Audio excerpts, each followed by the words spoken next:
કાંકરેજના ભાજપ તાલુકા પ્રમુખનું નિવેદન સામે આવ્યું। તાલુકા ભાજપ પ્રમુખે જિલ્લા ભાજપ પ્રમુખને રજૂઆત કરી છે। કાંકરેજના મૂળ બનાસકાંઠામાં રાખવા માંગ કરાઈ છે।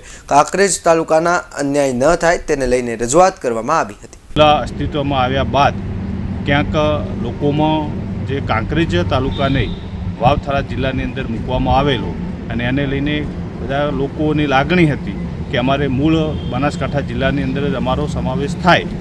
આ બાબતે ઘણા બધા લોકો દ્વારા રજૂઆત કરવામાં આવેલી।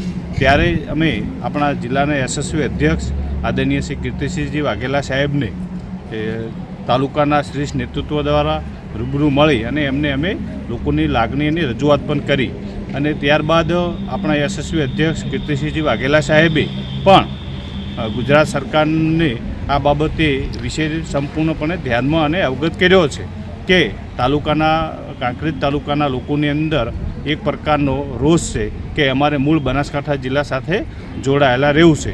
આ બાબતે સરકાર પણ હકારાત્મક નિર્ણય આવે એ બાબતે ખૂબ વિચારી રહી છે અને આ તાલુકાના પ્રજાજનોને અને તાલુકાના લોકોને સંગઠનના જવાબદાર વ્યક્તિ તરીકે હું પણ વિશ્વાસ આપું છું કે આપણી તમામ પ્રકારની લાગણીઓ જિલ્લા સાથે બનાસકાંઠા જિલ્લા સાથે જોડાઈ રહેવાની લાગણીઓ પણ અમને સરકાર સમક્ષ રજૂ કરી છે।